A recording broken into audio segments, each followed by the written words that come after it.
या I am audible I think. Guys आज हम लोग लेके आ चुके हैं एक टेस्ट का सेट लेके आ चुके हैं हम लोग। गाइस आप सबके लिए एक टेस्ट का सेट हमने ऑर्गेनाइज किया है for your upcoming JEE Mains aptitude attempt and your NEET examination. This session specially for मैं लिख देता हूँ यहाँ पर। ये जो सेशन आप देख रहे हो ये सेशन स्पेशली है 27, 28 और 29 के एस्पिरेंट्स के लिए है। एक सेशन हमने पिछले दिन हमने मतलब लास्ट जो वीडियो है हमारा, अगर आपने नहीं देखा है तो देख लेना, बहुत ही बढ़िया सेशन था। वहाँ पे हमने टोटल एडवांस क्वेश्चन के बारे में बात की थी। बट आज का जो सेशन है ना वो टोटल एडवांस नहीं कह सकते हम लोग, बिकॉज ये थोड़ा सा एग्ज़ाम ओरिएंटेड की तरफ ज़्यादा जाता है। यहाँ पर मैंने कोशिश किया है कि एग्ज़ाम का जो यहाँ पे जो क्वेश्चंस का लेवल है वो लेवल मैं मॉडरेट टू हार्ड रख पाऊँ। ठीक है, मैं मॉडरेट टू हार्ड रखने की मैंने कोशिश की है पूरी तरीके से। और यहाँ पे देख ही सकते हो पूरा का पूरा पैटर्न में हमने क्वेश्चन बिल्ड किया है and different kind of question है। टोटल 15 क्वेश्चन है। मैं आपको दिखा देता हूँ एक बार, देखो 15 क्वेश्चन आपको नज़र आएंगे। सो ये 15 क्वेश्चन आज हम लोग सॉल्व करेंगे पूरा का पूरा।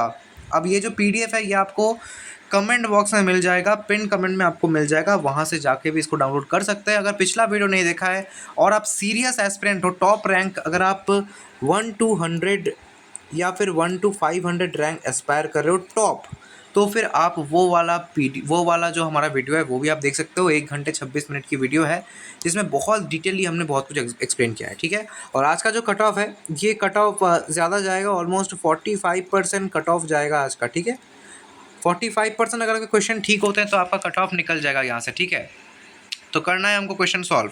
यहाँ पे देख ही सकते हो, इसको मैंने थोड़ा सा मॉडिफाई किया है ये वाले पेपर को। मैं एक बार फिर से लिख देता हूँ, 45% का कट ऑफ है आपका आज का। टोटल 15 क्वेश्चन है, अगर सही करोगे तो +4, गलत करोगे तो -1, और अगर कुछ भी मार्क नहीं करोगे तो 0 होगा। ठीक है, एंड क्वेश्चंस में बी सिंगल करेक्ट टाइप और मल्टीपल करेक्ट टाइप, दोनों के दोनों क्वेश्चन से हमने रखे हैं। ठीक है, तो सिंगल करेक्ट टाइप भी हो सकता है, मल्टीपल करेक्ट टाइप भी यहाँ पर नज़र आ सकता है। तो चलिए लेट्स स्टार्ट, शुरू करते हैं। और चैनल पे नए हो तो सब्सक्राइब ज़रूर कर लो यार, बहुत इंपॉर्टेंट है ये चीज़, हमारे लिए भी बहुत ज़्यादा मोटिवेशन वाली बात है।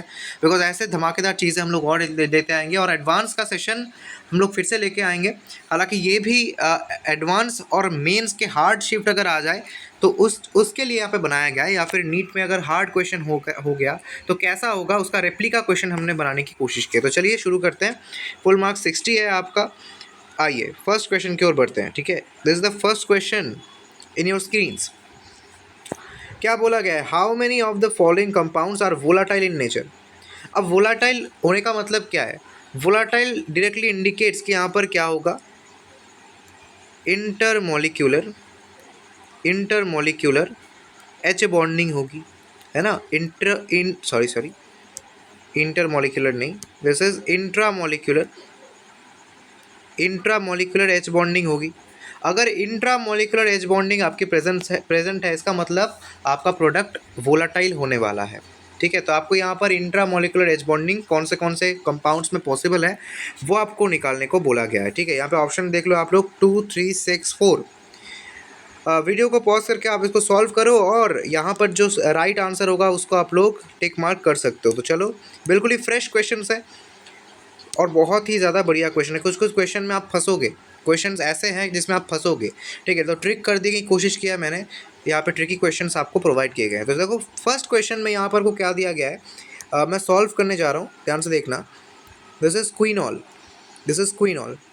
और क्विनॉल के केस में क्या होता है, क्विनॉल के केस में ना यहाँ पर वोलाटाइल कैसे होगा, यहाँ पर कोई भी इंट्रामोलिकुलर H बॉन्डिंग का कोई भी हमारा जो कंडीशन है वो सेटिस्फाई नहीं हो रहा है, बिकॉज दोनों के दोनों OH पैरा पोजीशन में, ये जो दोनों OH है ये पैरा पोजीशन पे है, तो यहाँ पर तो नहीं पॉसिबल है। सेकंड केस में देखो ऑर्थो नाइट्रोफेनॉल, यस यहाँ पर इंट्रामोलिकुलर H बॉन्डिंग पॉसिबल है। कैसे, सो ये देखो, अगर मैं इसको ध्यान से दिखाऊँ तुमको तो ये यहाँ पर O है, इसको थोड़ा सा खोल के लिखते हैं यार, ऐसे लिखते हैं। देखो यहाँ पर O है, यहाँ पर H है, यहाँ पर एक O आने वाला है, यहाँ पर माइनस दे दो, और यहाँ पर ये ऐसे करके इंट्रामोलिकुलर H बॉन्डिंग नज़र आ रही है, तो एक तो हमको मिल गया। नेक्स्ट देखो यहाँ पर टोल्यूइन है। ठीक है, टोल्यूइन, ये क्रेसॉल है, ये ऑर्थोक्रेसॉल आपको दिया गया है। क्या दिया गया है, ऑर्थोक्रेसॉल दिया गया है ना। This is orthocresol. अब ऑर्थोक्रेसॉल में कोई भी एच बॉन्डिंग तो नज़र आने से यहाँ पर भी कोई एच बॉन्डिंग नहीं होगी। बात करें ये वाली चीज़, बहुत इंपॉर्टेंट चीज़ है, पता है आपको ये क्या है? ये ना, ये एक्चुअली है पिपरिडीन। दिस इज पिपरिडीन 4-ऑक्सी, ठीक है, या फिर 4 हाइड्रोक्सी पिपरिडीन भी आप इसको कह सकते हो। तो मैं वही लिखता हूँ, 4 हाइड्रोक्सी पिपरिडीन लिखता हूँ। तो this is 4 hydroxy piperidine. So 4 hydroxy piperidine यहाँ पर दिया गया। पिपरिडीन के केस में क्या होता है, it is very very important. Piperidine के केस में क्या होता है, ये ना आपको लग रहा होगा कि यहाँ पर कोई भी एच बॉन्डिंग नहीं है, बट यहाँ पर भी इंट्रामोलिकुलर एच बॉन्डिंग है। कैसे होगी ये देखो, ये जो स्ट्रक्चर है ये अपने आप को बोट फॉर्म में ले जा सकता है। तो ये अपने आप को बोट फॉर्म में ले जा सकता है इस तरीके से। सो यहाँ से आ गया एच और यहाँ पर हो गया इंट्रामोलिकुलर एच बॉन्डिंग, फंस गए ना यहाँ पर। सो ये भी हमारा करेक्ट आंसर होगा। सो बोट फॉर्म में ये चला जाता है, ये बोट फॉर्म में चला जाता है। ऑर्थोनाइट्रोफिनॉल के बारे में बात करते हैं। ऑर्थोनाइट्रोफिनॉल में कोई भी इंट्रामोलिकुलर एच बॉन्डिंग नज़र नहीं आएगी। बेंजीन में तो आने से रही। यहाँ पर देखो गाउची फॉर्म है, दिस इज अ गाउची फॉर्म। यहाँ पर देख ही सकते हो डाइपोल मोमेंट इस तरीके से जा रहा है, रिजल्टेंट ऐसे जा रहा है। हालांकि डाइपोल मोमेंट के बारे में बात नहीं की जा रही है यहाँ पर। अब गाउची फॉर्म में ना, क्योंकि ये जो 2 OH है यहाँ पर एडजेसेंट पोजीशन पे है, और यहाँ पर अगर मैं इसको थोड़ा सा ड्रॉ करूँ यहाँ पर, तो इस तरीके का स्ट्रक्चर दिया गया है आपको। OH है यहाँ पर O है, यहाँ पर H है, तो इनके बीच में इंट्रामोलिकुलर हाइड्रोजन बॉन्डिंग पॉसिबल है, ठीक है, intramolecular hydrogen bonding is possible. So हाँ, यहाँ पर भी पॉसिबल है, तो आंसर वुड बी 3। सो यहाँ पर हमारा सही आंसर आ गया 3। सो 3 is the correct answer. I hope मैं आपको समझा पाया हूँ, ठीक है, आई होप आपको समझ में आया है। तो चलिए नेक्स्ट क्वेश्चन के ऊपर बढ़ते हैं। इसको थोड़ा सा मैं इरेज कर देता हूँ। अच्छा, नेक्स्ट क्वेश्चन में क्या बताया गया है, बोला गया है कि विच of the following compounds can react with I2NaOH in suitable condition. अब I2NaOH देख के हमको हमारे मन में पहला जो ख्याल आता है दैट इज़ आयोडोफॉर्म। हमारे मन में पहले ही ख्याल आ जाता है कि भैया यहाँ पर तो आयोडोफॉर्म होने वाला है। बट अगर आपके मन में ये आया है तो फिर आपने बहुत बड़ी गलती यहाँ पर ही कर दी है। यानी ये फर्स्ट जो स्टेप है, जो फर्स्ट इनिशिएशन वाला स्टेप है, यहाँ पर ही आपने गड़बड़ कर दी है। बिकॉज I2NaOH के साथ रिएक्ट करने का मतलब ही आयोडोफॉर्म टेस्ट में ये पॉजिटिव टेस्ट देता है, ऐसा नहीं है। बहुत सारे कंपाउंड्स हैं जो आयोडोफॉर्म नहीं देते हैं। आयोडोफॉर्म टेस्ट का मतलब क्या है कि इसके साथ आपका जो सबस्ट्रेट है वो रिएक्ट करके आयोडोफॉर्म प्रोड्यूस करेगा। ये CH3 का येलो जो PPT है वो PPT आपको देगा। अब इसका मतलब ये नहीं कि हर जगह पे ही आपको ये वाला PPT मिलेगा। इट मे बी कि किसी किसी जगह आपको दूसरा PPT भी मिल जाए। सो वो आयोडोफॉर्म टेस्ट में पॉजिटिव टेस्ट नहीं दे रहा है, एक्चुअली वो रिएक्ट कर रहा है, वो I2NaOH के साथ रिएक्ट कर रहा है, बट पॉजिटिव आयोडोफॉर्म नहीं दे रहा है। तो ये आपको थोड़ा सा ध्यान रखना है, ठीक है। अब देखो पॉजिटिव आयोडोफॉर्म क्या होगा, आयोडोफॉर्म रिएक्शन कैसे होती है मैं आपको दिखा देता हूँ एक बार। देखो जहाँ जहाँ पर एक्टिव मिथिलीन ग्रुप होगा, एक्टिव मिथिलीन का मतलब यहाँ पर देखो H है, ये H है आपका, यहाँ पर H है, और I2NaOH के साथ आपको रिएक्शन करके मिलेगा NaOI। यहाँ से जो OI माइनस है ये एज अ बेस क्या करेगा, प्रोटॉन एक्सट्रैक्ट करेगा। यहाँ पर जो माइनस आएगा ये माइनस रेजोनेंस स्टेबलाइज है यहाँ से भी और यहाँ से भी। सो ये जो माइनस है ये बहुत ज़्यादा स्टेबल कार्बन आयन है। यानी यहाँ पर जो आपको मिथिलीन ग्रुप दिख रहा है, this methylene group is a AMG, active methylene group, ठीक है।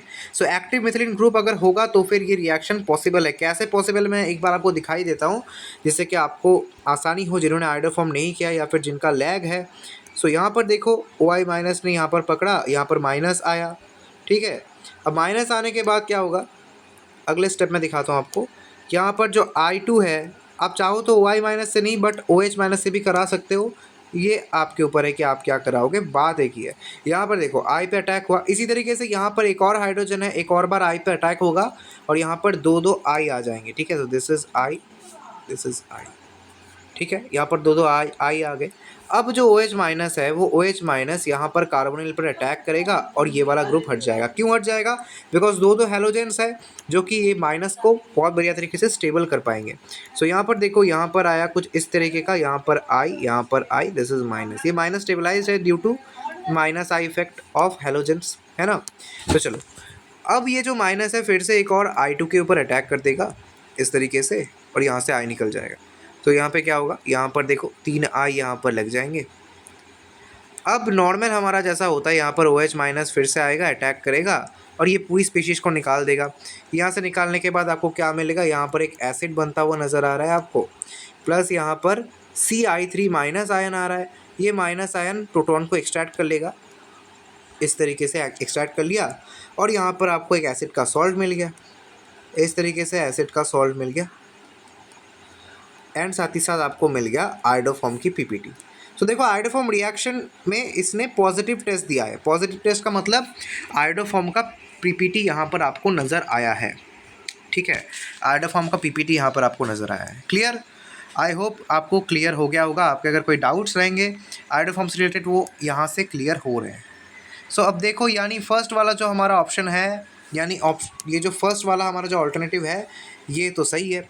सेकंड में देखो, ये है, ये क्या है, this is what, this is resorcinol, है ना, दिस इज़ रेसोर्सिनॉल। रेसोर्सिनॉल, तो जैसे कि सिर्फ रेसोर्सिनॉल ही नहीं, आपने ये वाला जो कंपाउंड है ये भी देखा होगा, दिस इज़ फ्लूरोग्लूसिनॉल, दिस इज़ फ्लूरोग्लूसिनॉल। ठीक है, ये है आपका फ्लूरोग्लूसिनॉल। तो फ्लूरोग्लूसिनॉल भी आयोडोफॉर्म टेस्ट में पॉजिटिव टेस्ट देता है। अब रेसोर्सिनॉल केस में क्या होता है, पहले तो ये खुद टॉटोमराइज करता है, एक डायनामिक इक्विलिब्रियम में रहता है ये टॉटोमराइज करके। ठीक है, डायनामिक इक्विलिब्रियम में रहता है। अब यहाँ पर देखो AMG मिल गया ना आपको, एक AMG एक्टिव मिथिलीन ग्रुप मिल गया आपको। सो एक्टिव मिथिलीन ग्रुप क्या करेगा, यहाँ पर फिर से आयोडोफॉर्म टेस्ट में पॉजिटिव टेस्ट देगा, जैसे कि हमने यहाँ पर कराया था 1,1,3 डाइकीटोन में। यहाँ पर भी वही सेम केस होने वाला है। सो ये सेकेंड वाला भी हमारा राइट आंसर होगा। थर्ड में देखो, अब यहाँ पर ना बच्चे गड़बड़ करते हैं। देखो, अल्फ़ा हेलो कार्बोनिल्स जो है, अल्फ़ा हेलो कार्बोनिल्स जो है ना, उनके केस में क्या होगा। यहाँ पर देखो अल्फ़ा ब्रोमो कार्बोनिल दिया गया है। सो यहाँ पर ना ये जो H है ये एसिडिक H है। क्यों? बिकॉज यहाँ पर अगर माइनस हम लोग लेके आए, सो ये तो यहाँ से भी स्टेबलाइज्ड है और ब्रोमीन का भी माइनस आई अच्छा खासा लग रहा है। सो ये हमारा एक्टिव मिथिलीन ग्रुप बन गया। अब ये फिर से I पर अटैक करेगा, I पे झपट्टा मारेगा इस तरीके से और यहाँ से I को ऐड कराएगा। ठीक है, इस तरीके से एक और I ऐड होगा और यहाँ पर ना जो PPT आपको मिलेगी दैट विल बी CHBrI2, इसकी PPT मिलेगी भाई। यानी आयोडोफॉर्म तो नहीं मिला बट रिएक्शन कर रहा है। और हमको क्या पूछा गया कि विच of the following compounds can react with I2NOH। तो हाँ, रिएक्शन तो हो ही रही है, रिएक्शन तो हो ही रही है। अगर बात करें ऑप्शन नंबर 4 की, तो ये तो एक एल्डिहाइड स्पीशीज़ है, तो यहाँ पर तो पॉसिबल कुछ नज़र नहीं आ रहा है, एक्टिव मिथिलीन ग्रुप भी यहाँ पर नहीं है। सो फिर ऑप्शन नंबर 4 हमारा करेक्ट नहीं होगा। सो यहाँ पर देखो, अगर आप देखोगे कि यहाँ पर करेक्ट ऑप्शन हमारा कौन सा बैठ रहा है, सो this will be nothing but option number C। ठीक है, ऑप्शन नंबर C। आइए आगे चलते हैं। अच्छा, question number 3 is a very very good question. आज के जितने भी क्वेश्चन हैं सारे के सारे बहुत फ्रेश और बहुत ही बढ़िया क्वेश्चन है।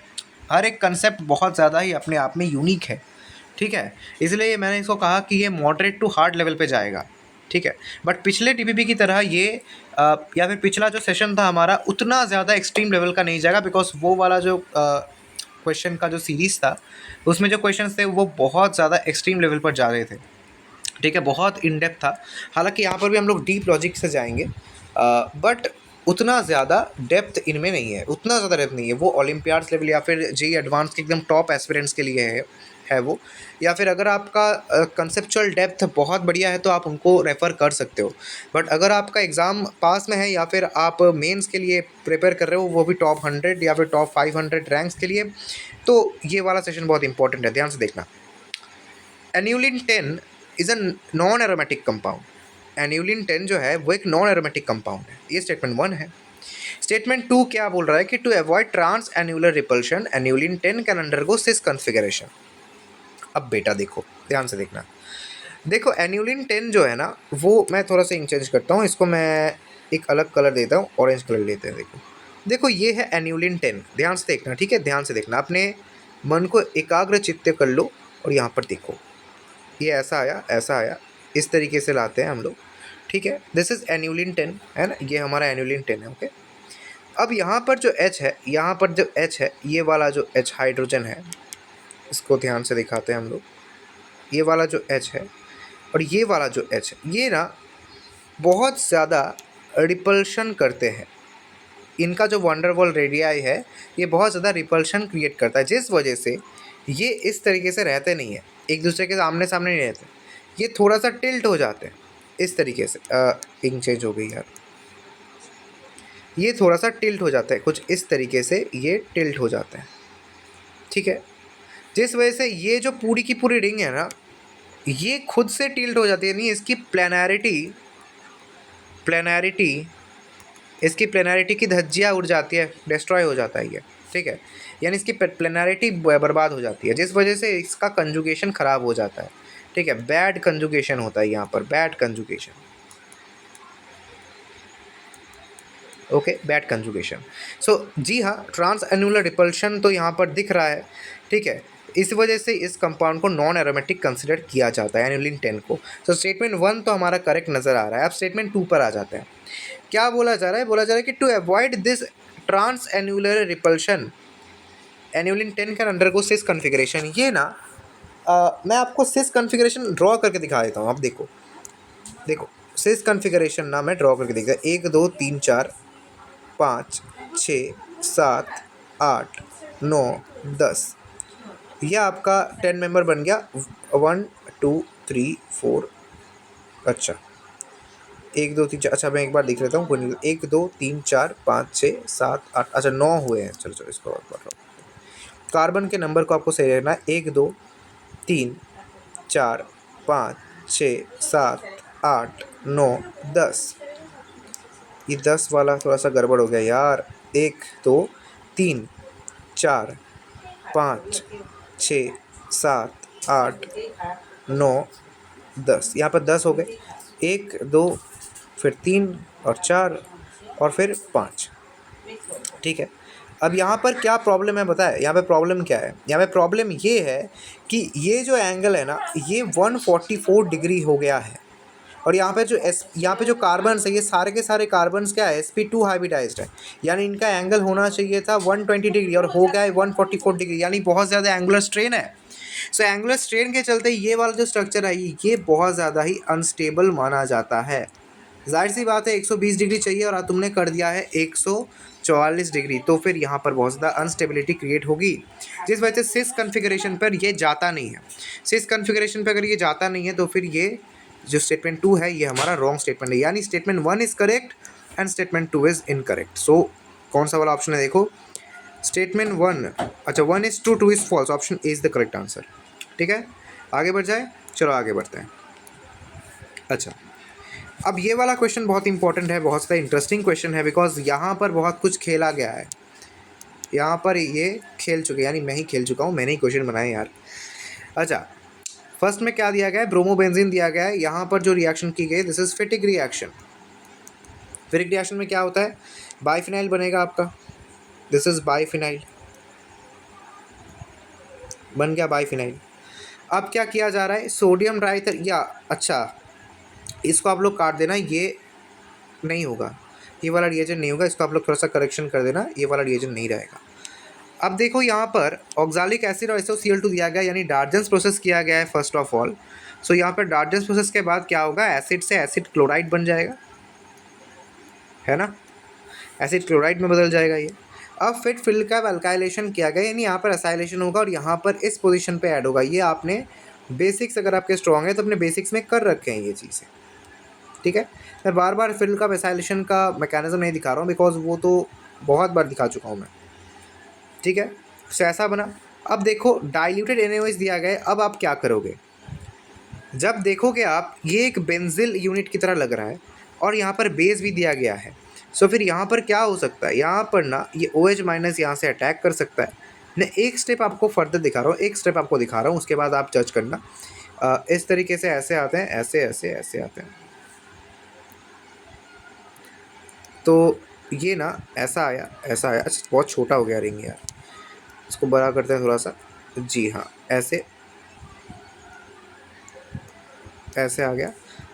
और इस तरीके से यहाँ पर है O माइनस और यहाँ पर है OH और यहाँ पर डबल बॉन्ड O। अब रिंग को आप श्रिंक करा दो, कंट्रैक्शन करा दो रिंग का। सो इस तरीके से आया। मैं डिफरेंट इंक से भी समझा देता हूँ आपको। देखो ये यहाँ से आया, ये यहाँ से रिंग कंट्रैक्शन हुई, ये बॉन्ड ऊपर चला गया।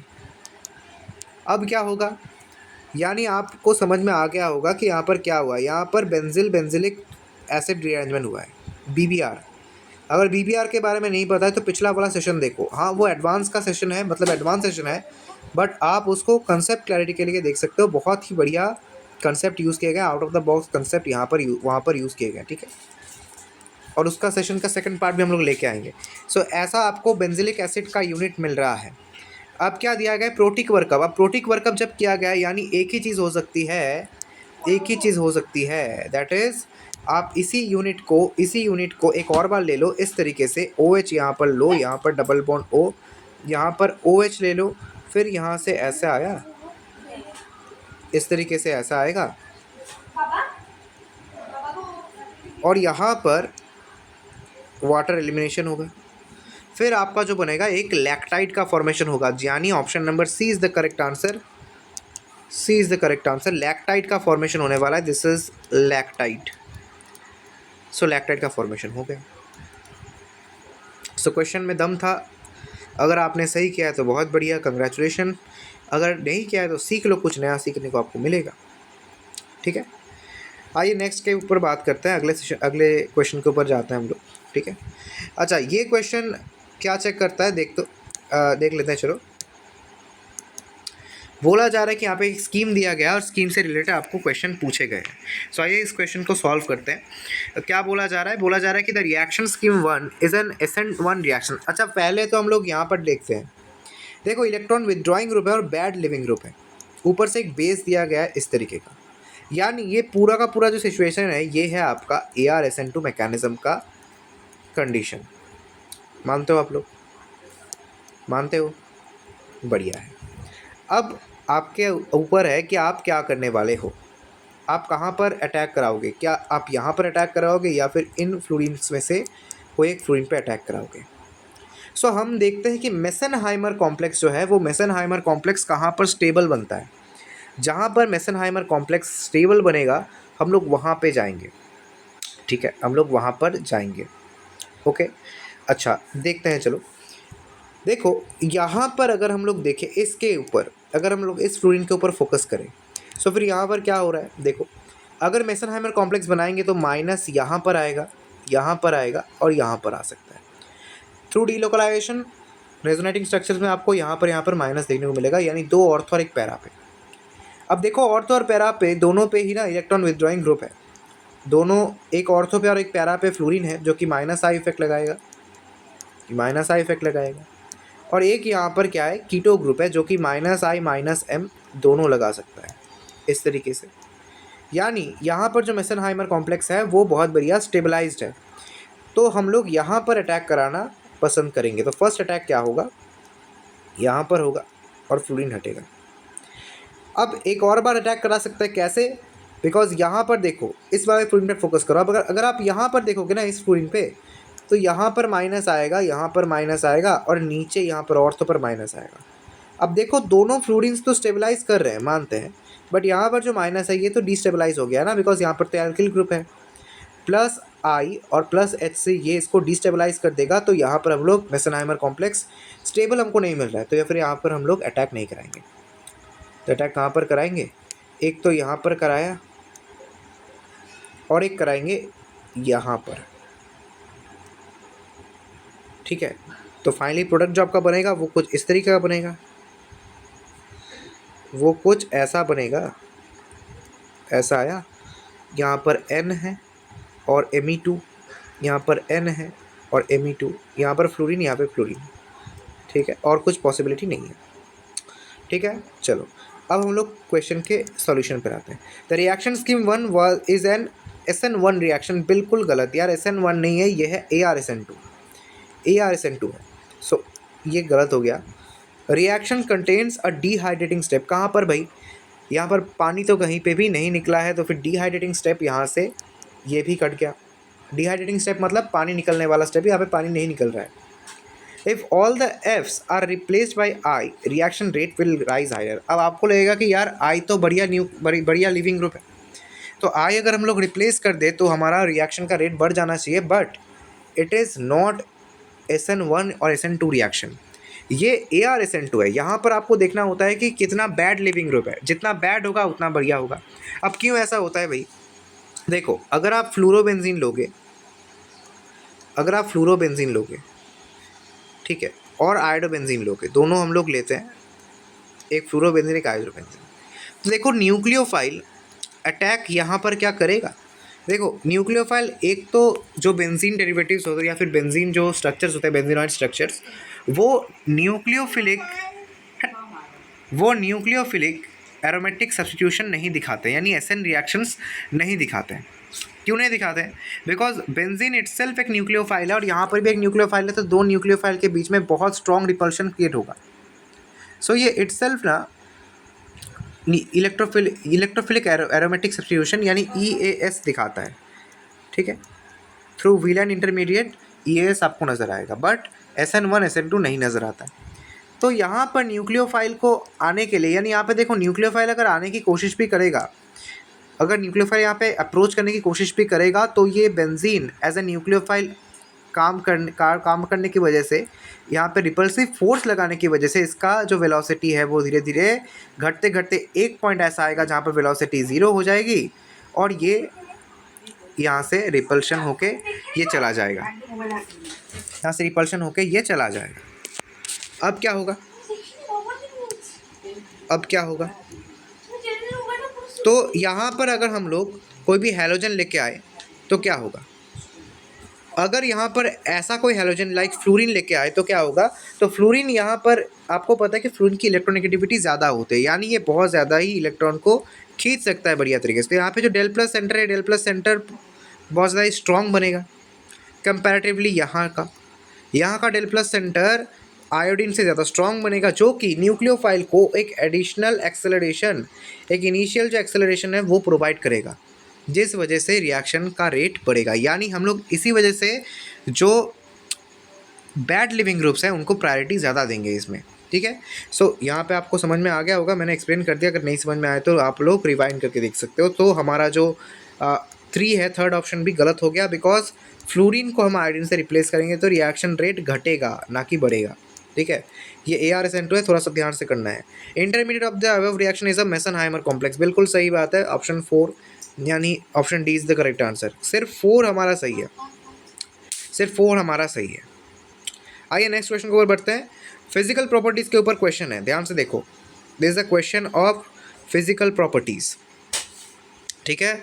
फिजिकल प्रॉपर्टी के ऊपर क्वेश्चन है, क्या बोला गया है कि choose the correct order shown for physical properties, ठीक है।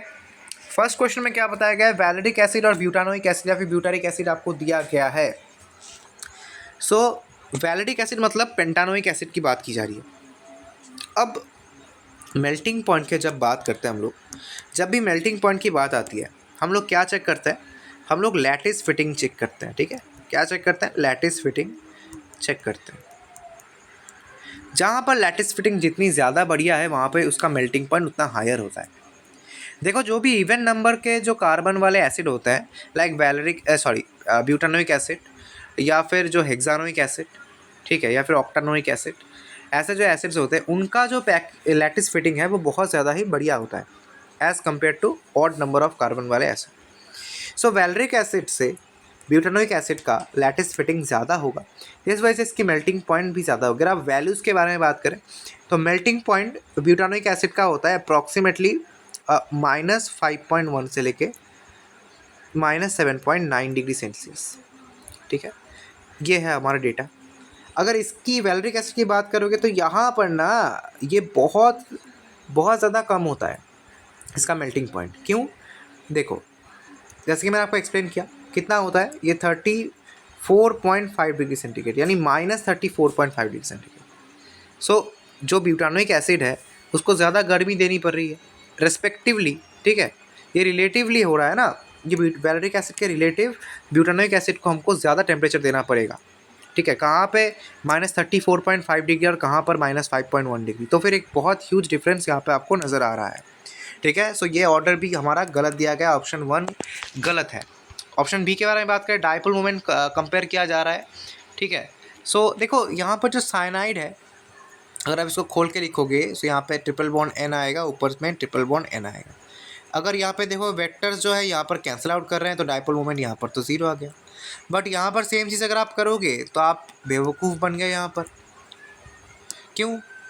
बिकॉज NH2 या फिर जो OH यहाँ पर देखोगे, सो ये जो OH है, ये जो हाइड्रोजन है, ये अपने बॉन्ड के अराउंड रोटेट कर सकता है, ऐसे ऐसे ऐसे अलग अलग जगह पे रोटेट कर सकता है, और बहुत ही कम ऐसी पॉसिबिलिटी है कि कोई इन दोनों का वेक्टर एक दूसरे के बिल्कुल ही ऑपोजिट आ जाए और एक दूसरे को कैंसिल कर दे। This concept is called rotamers.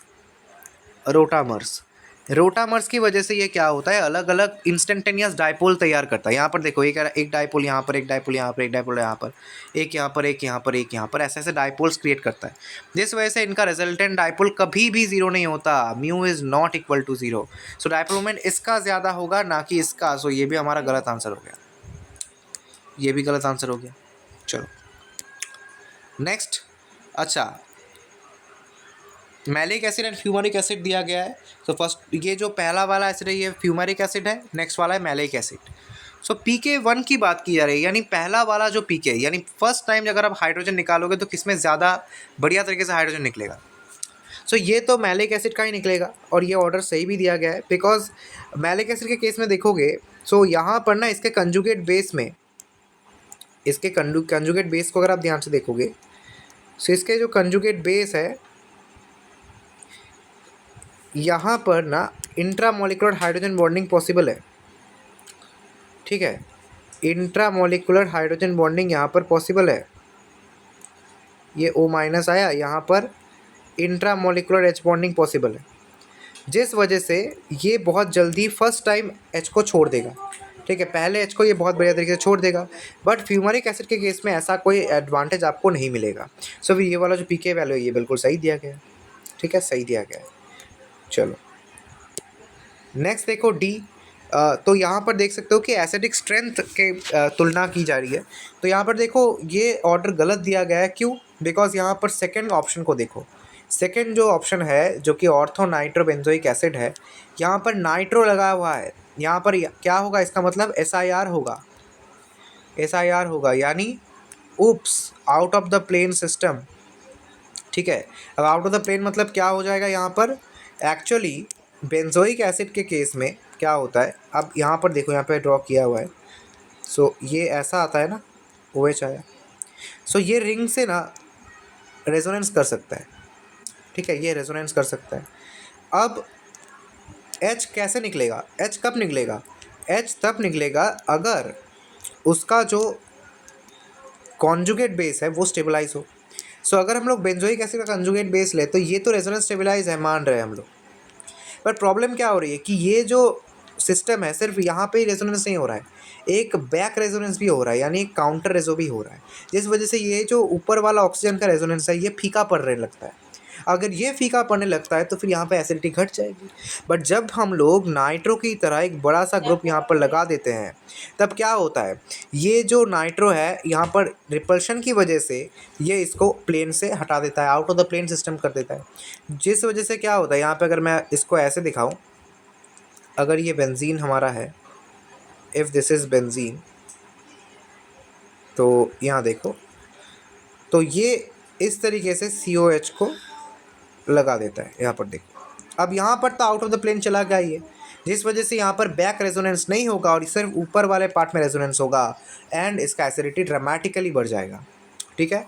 सो यहाँ पर ना सबसे पहले तो ये होना चाहिए था, उसके बाद पैरा वाला, उसके बाद मेटा वाला, और उसके बाद ये वाला, ठीक है। सो यहाँ पर ये गलत दिया गया है।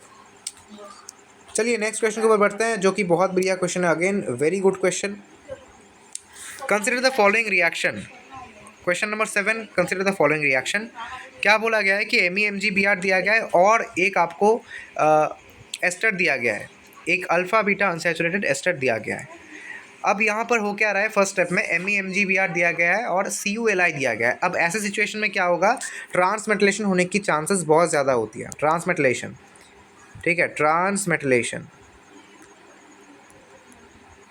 ट्रांसमेटलेशन होने की पॉसिबिलिटी बहुत ज़्यादा होती है।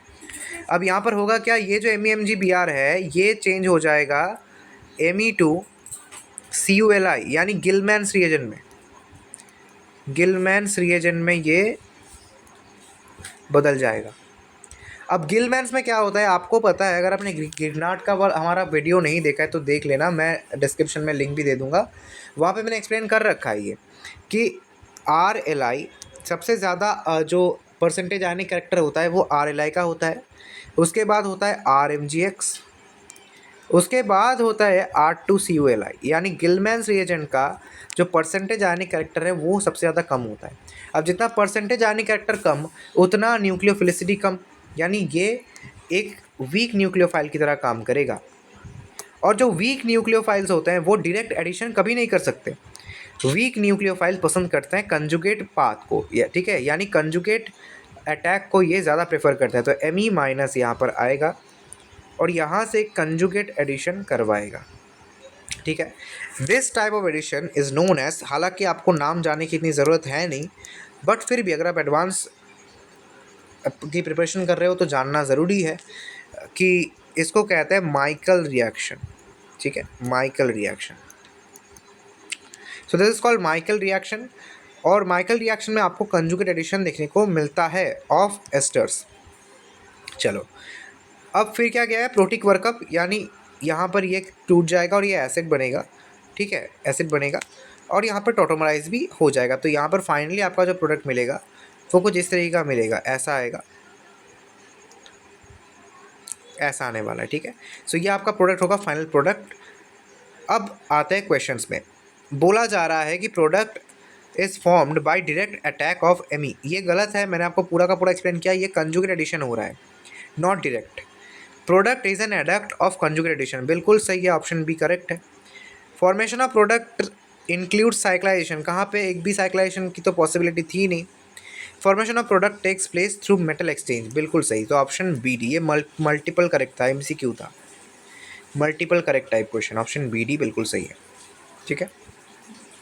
आइए, okay, now this is a really good threat to all of you. ये बहुत ज़्यादा बढ़िया क्वेश्चन है यार, डाउटलेसली ये बहुत बढ़िया क्वेश्चन है, ब्यूटीफुल क्वेश्चन है।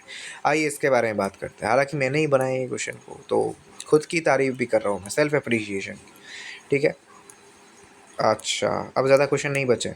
इस सेशन को लाइक नहीं किया तो कर दो यार, अभी जाके करो, और चैनल पे नए हो तो सब्सक्राइब करो, सब्सक्राइब नहीं करते हो तुम लोग यार।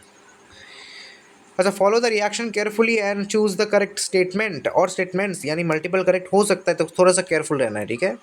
सो पहले तो इसको सॉल्व करते हैं, इस पूरे के पूरे पैसेज को सॉल्व करते हैं। टोटल 1 2 3 4 5 6 रिएजेंट्स दिए गए हैं, बढ़िया है। अच्छा, फर्स्ट जो रिएक्शन है यहाँ पर हीट सिर्फ किया गया है, आपको पता है क्या?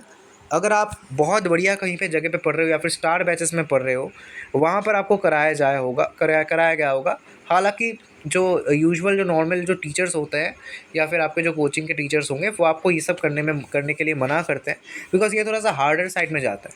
ये पेरीसाइक्लिक रिएक्शन की बात हो रही है, यानी यहाँ पर जो रिएक्शन हो रही है that is called Diels-Alder reaction, Diels-Alder reaction. अब मैं इसके डेप्थ में नहीं जा रहा हूँ कि डील्स-एल्डर रिएक्शन क्या होता है, बिकॉज उसको अगर मैं पढ़ाने जाऊँ तो अभी 5 घंटे का लेक्चर हो जाएगा उसमें, ठीक है। टोटल डील्स-एल्डर, रेट्रो डील्स-एल्डर, फिर जो एक्चुअल डील्स-एल्डर है, फिर cycloaddition, 2,4 cycloaddition, sorry 2,2 cycloaddition, 4,2 cycloaddition, electro cycloaddition, ठीक है। सो ये सब मैं अगर मैं पढ़ाने जाऊँगा, कोप एलिमिनेशन, ठीक है, एजाकोप एलिमिनेशन, ठीक है, तो ये सब पढ़ाने जाऊँगा तो टोटल 5 आवर्स तो लग ही जाएंगे यार, 5-6 आवर्स लग जाएंगे। बट आपको इतना जानने की ज़रूरत नहीं है, आपको बस इतना जानना है कि यहाँ पर एक्चुअली साइक्लाइजेशन होगी, कैसे होगी, ये कुछ ऐसे आएगा, ये ऐसे जाएगा और ये ऐसे जाएगा, जिससे आपको क्या मिलेगा, यहाँ से ऐसा आएगा, ठीक है, ऐसा कंपाउंड मिला। ये ऑप्शन आपका ए हो गया, मतलब आपका जो ए कंपाउंड है वो है ये, ठीक है। अब कोल्ड एल्कलाइन KMnO4 यानी this is what, this is bears reagent, this is bears reagent.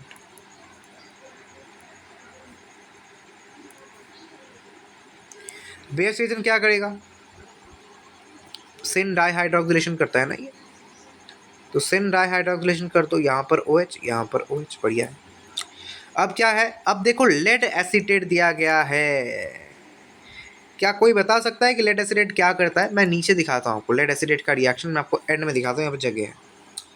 देखो ध्यान से देखना, लेड एसीटेट बहुत इंपॉर्टेंट है यार, लेड एसीटेट फॉर 27, 28 एंड 29। चाहे आप एडवांस के लिए प्रिपरेशन ले रहे हो या फिर मेंस के लिए या फिर कोई भी कॉम्पिटिटिव एग्ज़ाम के लिए ले रहे हो, ये सारी चीज़ें बहुत इंपॉर्टेंट है। और ये सारी चीज़ें तुमको यूट्यूब पर आसानी से मिलेगी नहीं, ठीक है। यूट्यूब पर आसानी से आपको बस एरोमेटिसिटी का कंपैरिजन, बेसिसिटी का कंपैरिजन, यही सब छोटे मोटे चीज़ें मिलेंगे आपको। एक्चुअल ऑर्गेनिक इसको कहते हैं यार, इसको कहते हैं, इसको एक्चुअल क्वेश्चन कहते हैं, ठीक है। अगर ये सब नहीं आ रहा है तुमको, ये सब नहीं कर पा रहे हो, तो पढ़ाई छोड़ दो या फिर पढ़ाई का तरीका बदलो। देखो OAC है, OAC है, यहाँ पे OAC है, यहाँ पर OAC है, ठीक है। अब क्या होगा, ये ऑक्सीजन जो है यहाँ पर अटैक करेगा, एक OAC हट गया। ये ऑक्सीजन है यहाँ पर अटैक करेगा, एक OAC हट गया। अब क्या होगा, अब देखो,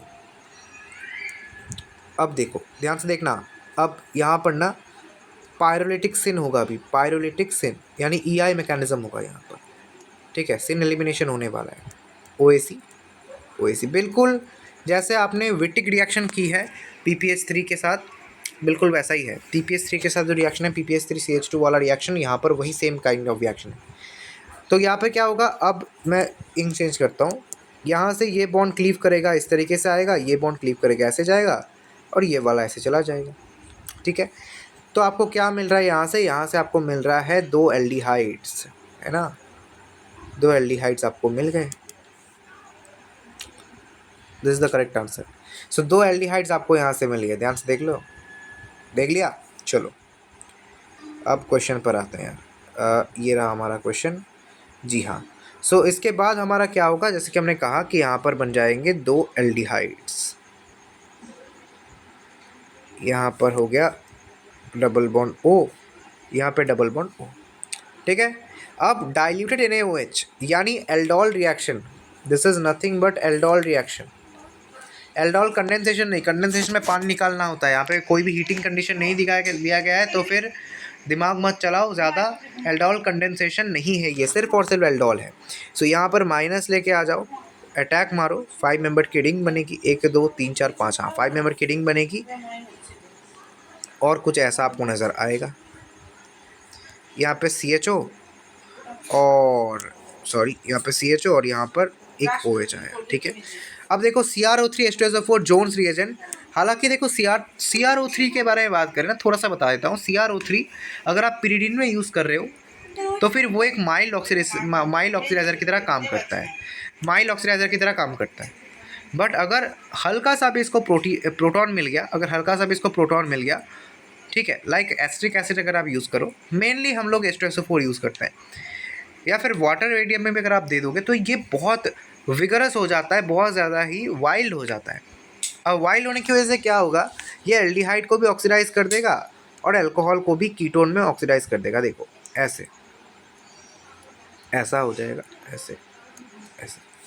अब हीटिंग कंडीशन भी दिया गया है, देखो 5 में हीटिंग दिया गया है, मैं यहाँ पर ये देखो हीटिंग दिया गया है। हीट देने से क्या होगा, डिकार्बोक्सिलेशन की वीडियो नहीं देखे तो देख लो यार, बहुत तगड़ी वाली वीडियो है डिकार्बोक्सिलेशन के ऊपर, पूरा का पूरा PhD करा दिया गया है आपको।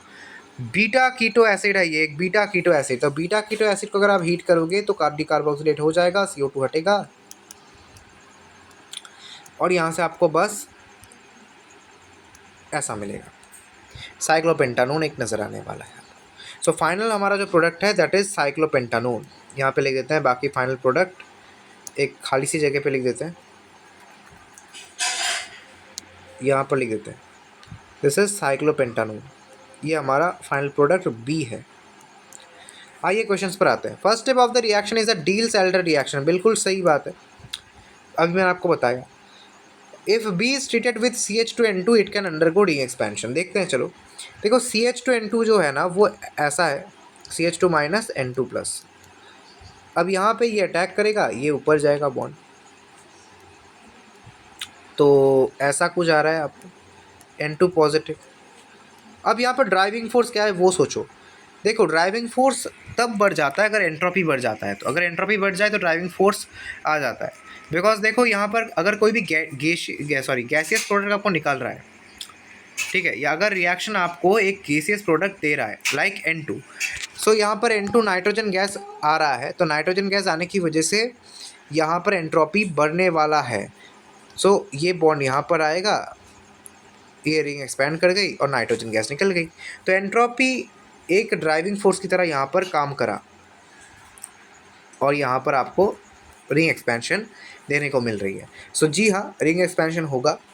अब क्या बोला जाए, ए कैन शो GI। ए क्या था हमारा, ए था हमारा कुछ ऐसा ए। सो यहाँ पर GI होने की कोई पॉसिबिलिटी तो है नहीं, बिकॉज एक तो छोटी सी रिंग है। सो सिस से ये ट्रांस बन नहीं सकता, बिकॉज अगर बनाओगे तो क्लीव कर जाएगा, रिंग हमारा रप्चर होने की संभावना है। अगर हम लोग 8 मेंबर की रिंग लेते हैं, अगर उसको हम लोग सिस से ट्रांस करेंगे तो वो तो हो जाएगा, वो तो कमाल तरीके से हो जाएगा बिल्कुल। बिकॉज 8 मेंबर की रिंग खुद को ट्रांस में ले जा सकती है कुछ इस तरीके से, बट ये 6 मेंबर की रिंग के साथ पॉसिबल नहीं है, बिकॉज छोटी सी रिंग है, ऐसे जा सकती है ये सिस से ट्रांस, ठीक है, बट इसमें पॉसिबल नहीं है। सो ये तो गलत हो गया। Formation of B liberates a gas which is often used as an electrophile for preparation of salicylic acid from phenol. Phenol से सैलिसाइलिक एसिड यूज़ करने के लिए हम लोग जो इलेक्ट्रोफाइल यूज़ करते हैं वो यहाँ पर दिया गया है। सो बी तैयार करने की वजह से वो इलेक्ट्रोफाइल जनरेट होता है। बी तैयार करने के लिए हमने क्या किया था, लास्ट स्टेप में हीट कराया था, है ना। लास्ट स्टेप में हमने क्या कराया था, हीट कराया था। अब हीट कराने की वजह से क्या निकला था, हीट कराने की वजह से निकला था CO2 गैस। अब आपको पता होगा कि यहाँ पर जो फेनॉल है, फेनॉल से जब हम लोग सैलिसाइलिक एसिड तैयार करते हैं तो CO2 हम लोग एज एन इलेक्ट्रोफाइल यूज़ करते हैं, ठीक है। यहाँ पर तो सोडाफेन लिया जाता है, सोडाफेन लिख लेते हैं हम लोग यहाँ, तो सोडाफेन लिख लिया यहाँ पर। यहाँ से देखो यहाँ पर अटैक किया और यहाँ से बन गया ऐसे OH आया, और यहाँ पर बाद में हाइड्रोलिसिस कर देते हैं हम लोग और सैलिसाइलिक एसिड मिल जाता है आपको। सो जी हाँ, A, B and D is the correct answer. तो A, B and D ये तीनों के तीनों सही है। नेक्स्ट क्वेश्चन पर आते हैं, बहुत बढ़िया क्वेश्चन है। बोला गया choose the reaction that matches their product correctly. Okay, matches their correct product यहाँ पर दिया गया, आपको वो चूज करना है, ठीक है। सो CH3I दिया गया, AgOH दिया गया। यहाँ पर क्या हो रहा है, यहाँ पर हो रहा है HEME यहाँ पर हो रहा है, ठीक है। हॉफमैन्स एग्जॉस्टिव मिथाइलेशन एंड एलिमिनेशन यहाँ पर हो रहा है, ठीक है, और रिपीटेड प्रोसेस किया गया है। बट यहाँ पर क्या हुआ, यहाँ पर देखो सिर्फ एक ही बार रिएक्शन किया गया। अगर यहाँ पर रिपीटेड कराया जाता, यहाँ पर एक मिथाइल नहीं होगा, एक मिथाइल एक्स्ट्रा दिया गया, एक मिथाइल को हटा देना, ये वाला मिथाइल नहीं आने वाला है, ठीक है। ओके, ये वाला मिथाइल ये नहीं होने वाला है, मैंने गलती से दे दिया था। अब देखो, तो यहाँ पर एग्जॉस्टिव कराया गया था, अगर यहाँ पर रिपीटेड प्रोसेस लिखा है तो यहाँ पर एक और बार कराना चाहिए था, और यहाँ से फिर से OH माइनस आता, बॉन्ड को देता और इसको हटा देता, फिर से एक और बार होता ये, यानी टोटल यहाँ से तब तक होता जब तक NR3 यहाँ से निकल ना जाए, ठीक है, NR3 यहाँ से निकल ना जाए। सो यहाँ पर एक स्टेप करके छोड़ दिया गया, तो ये तो हमारा करेक्ट आंसर नहीं है, ये तो हमारा करेक्ट आंसर नहीं है। अब अगले क्वेश्चन के ऊपर आते हैं। देखो ZnACOH दिया गया है, यहाँ पर क्या होगा, देखो Cl है, Cl है, Cl है, Cl है। अब यहाँ से नेसेंट हाइड्रोजन निकलेगा और यहाँ पर ये सारे के सारे Cl को रिड्यूस कर देगा। बट यहाँ पर अगर आपको ये देख के लग रहा है कि हाँ ये तो सही आंसर है, बट आप यहाँ पर भी बेवकूफ़ बन गए, बिकॉज यहाँ पे देखो 3 मिथाइल है, 1 2 3, बट बीच का मिथाइल कहाँ पे गया। सो यहाँ पर भी एक होना चाहिए था, तो ये भी गलत आंसर। Br2CCl4 यहाँ पे कुछ नहीं है, तो रूम टेम्परेचर कंसिडर करो। और अगर आपको TCP KCP का कंसेप्ट नहीं है तो हाइड्रोकार्बन्स की वीडियो को देख लो। रूम टेम्परेचर यानी एक थर्मोडायनेमिक कंडीशन है, तो यहाँ पर conjugate product will be the major product, यानी 1,4 एडिशन होना चाहिए था। यहाँ पर फर्स्ट ऑफ ऑल NCC बनना चाहिएगा। अब जो बी आर माइनस है वो कंजुगेट एडिशन कराएगा इस तरीके से, ये आर टी पी पे होता है। सो यहाँ पर तो वो कराया नहीं गया है। सो ऑप्शन हमारा जो आंसर होगा that will be D, none of the above. कोई भी सही नहीं बनाया यार, सब कुछ गलत है, कुछ भी सही नहीं है, सब कुछ गलत है। ठीक है, ओके, स्पीड सोल्यूशन चल रहा है लगता है यार। आओ नेक्स्ट क्वेश्चन पे चलते हैं। चलो, असर्शन रीजनिंग दिया गया है, बोला गया है कि यहाँ पे जो कन्फर्मर दिया गया है ये एंटी में है, it can transform to into gauche form. ठीक है, अब रीज़न क्या बोला गया है कि in elevated temperature for sustenance it changes to gauche and increases dipole moment. ये दोनों के दोनों सही है और ये जस्टिफाई भी कर रहा है। कैसे? देखो, एंटी फॉर्म में है और एंटी से ये गाउची में जाएगा, जा सकता है, ये तो साइड सी बात है, कन्फॉर्मर्स जा सकते हैं, तो असर्शन तो वैसे ही सही है। रीज़न कैसे सही है?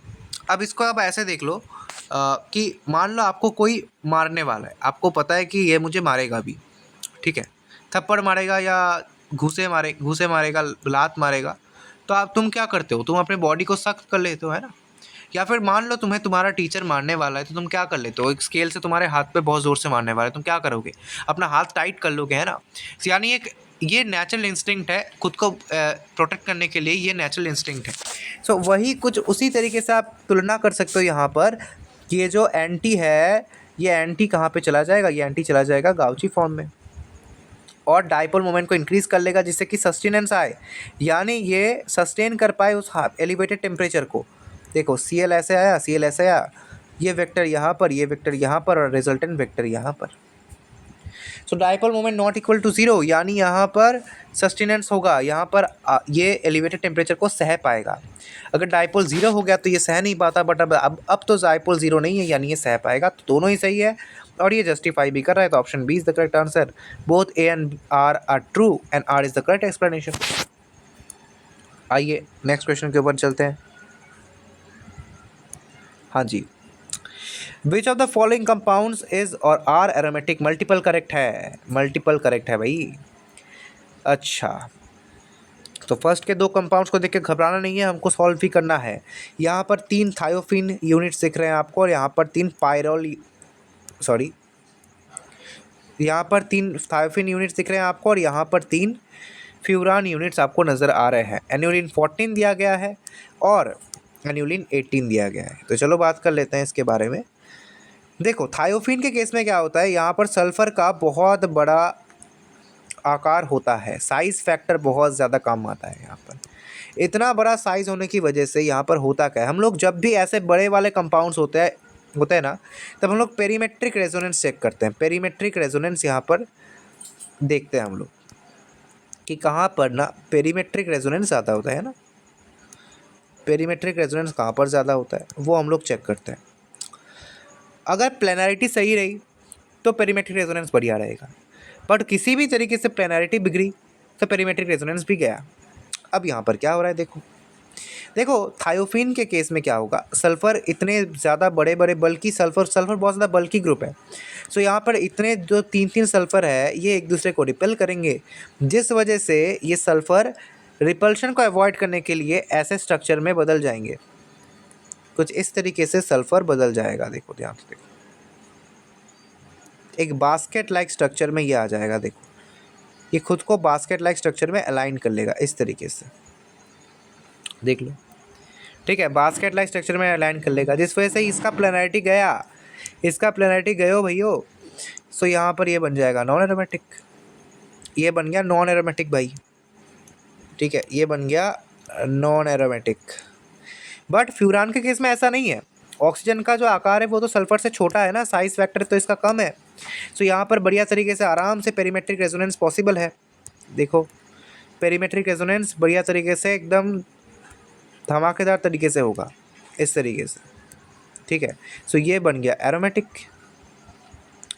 एन्यूलिन 14 के केस में क्या होता है यार, एन्यूलिन 14 के केस में ना जो हाइड्रोजन है, यहाँ पर ये वाला हाइड्रोजन, ये वाला हाइड्रोजन, ये वाला हाइड्रोजन, ये वाला हाइड्रोजन, कैविटी बहुत छोटी है यार, छेद बहुत छोटा है, तो कैविटी बहुत छोटी है, इस वजह से यहाँ पर हाइड्रोजन का रिपल्शन बहुत ज़्यादा काम करता है और प्लेनैरिटी फिर से बिगड़ गई, नॉन एरोमेटिक बन गया।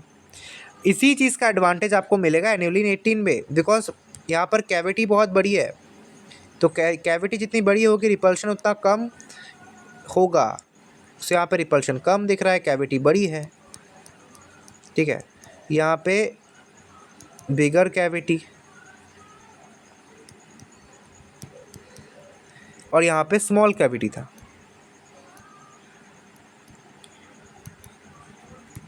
ठीक है। तो ये बन गया आपका एरोमेटिक और दूसरा वाला बन गया नॉन एरोमेटिक।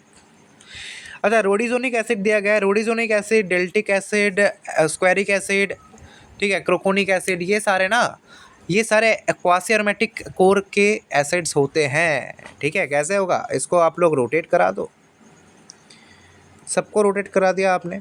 और यहाँ पर देखो +4 जो चार्ज है ये बढ़िया तरीके से यहाँ पर घूमेगा, ठीक है। सो +4 यहाँ से बढ़िया तरीके से घूमेगा और क्वासी एरोमेटिक इसका कोर मिलेगा आपको। तो रोडिजोनिक एसिड भी आपका क्वासी एरोमेटिक बन गया। तो कितने बनेंगे, देखो 3 एरोमेटिक आपको मिले, एक तो ये वाला, फिर ये वाला और ये वाला।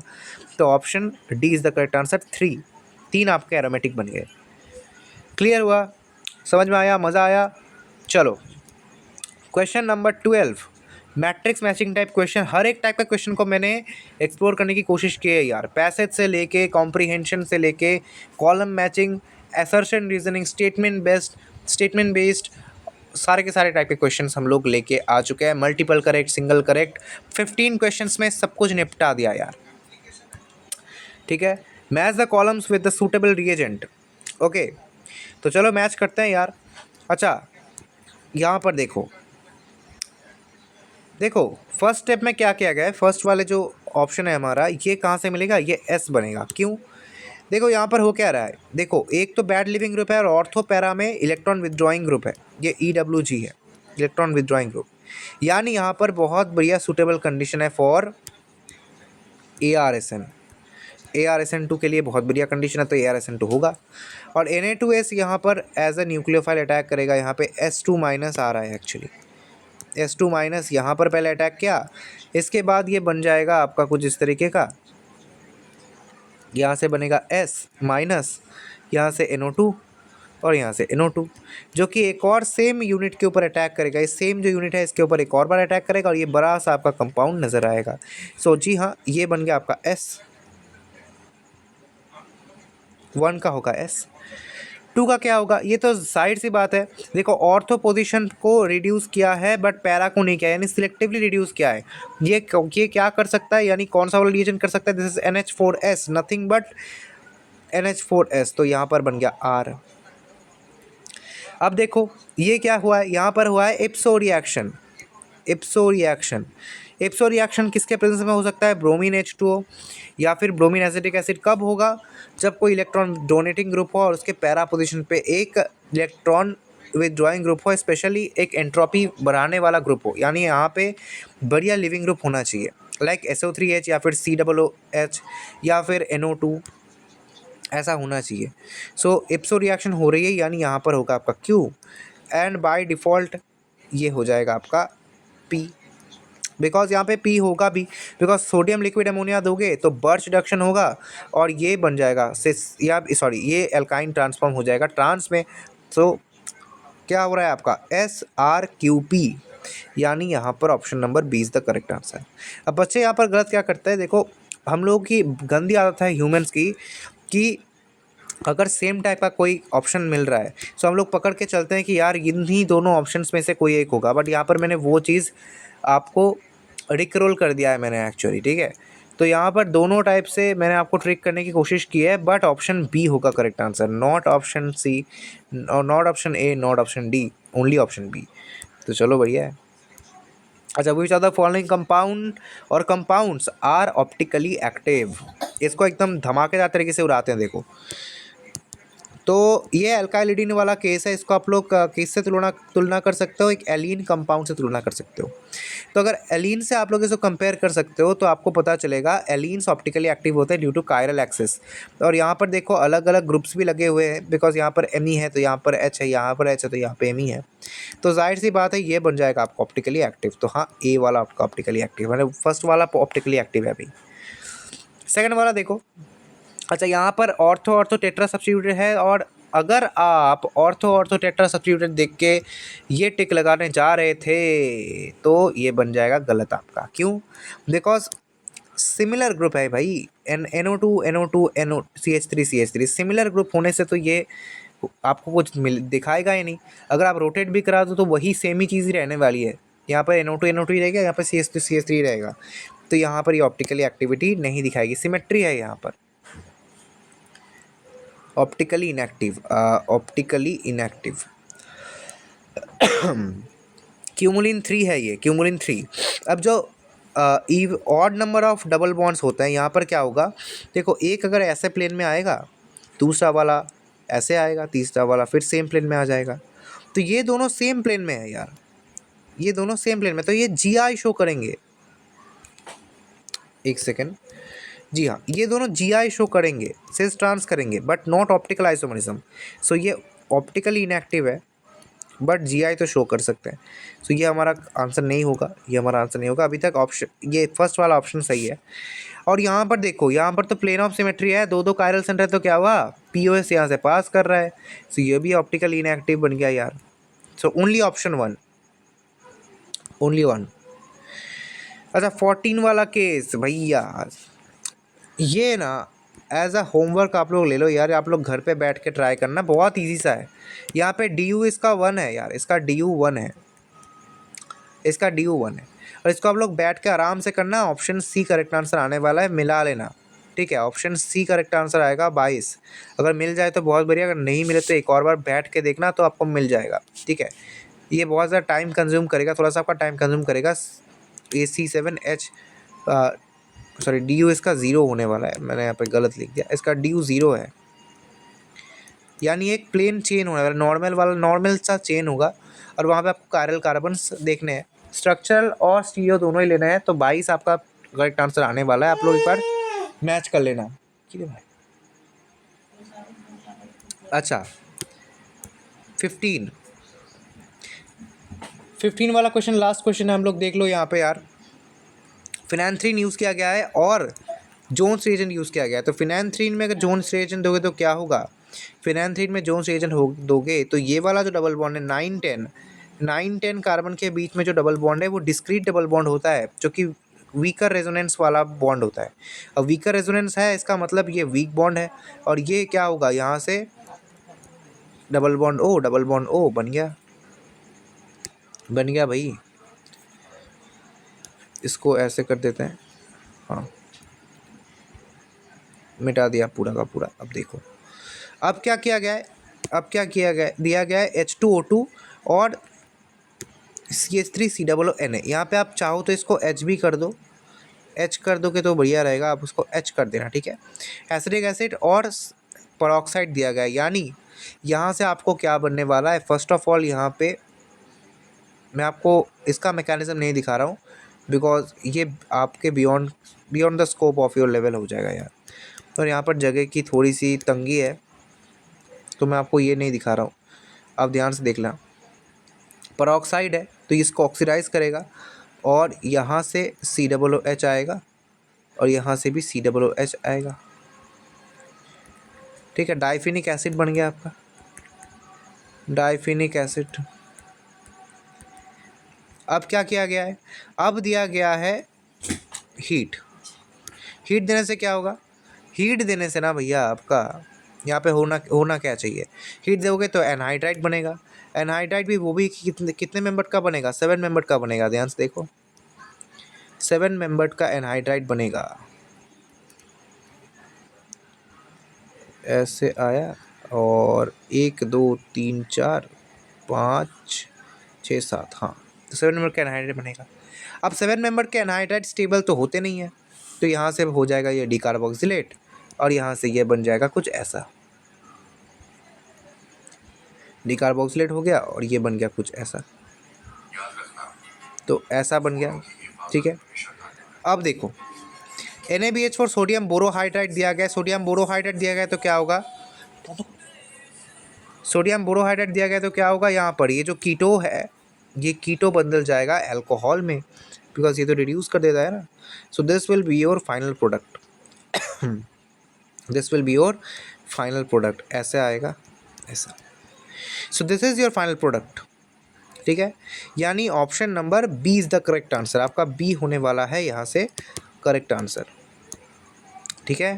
थोड़ा सा मेसी सा हो गया, but it is very very essential कि आपको पूरा का पूरा क्वेश्चन सॉल्व होता हुआ नज़र आए। तो क्वेश्चन पूरा का पूरा हमने सॉल्व कर दिया, हालांकि समझाते हुए कर रहे थे, वरना और भी बहुत ज़्यादा जल्दी हो जाता। कमेंट्स में बताना कि आपके इतने क्वेश्चन सही हुए हैं, और चैनल पर नहीं हो तो सब्सक्राइब ज़रूर कर लो। 45% का कट ऑफ आपका क्लियर हुआ है या नहीं, ये भी देख लेना, और डिस्क्रिप्शन बॉक्स को चेक कर लेना, वहाँ पर हम लोग इसका PDF दे देंगे। तो थैंक यू, मिलते हैं बहुत नेक्स्ट वीडियो में। आपको थैंक यू भी लिख देते हैं यहाँ पर। अच्छा, यहाँ पे नहीं, एंड में लिखते हैं, ठीक है, लास्ट में लिखते हैं। अब देखो, इसको एंड में लिखते हैं, यहाँ पे लिखते हैं, ठीक है।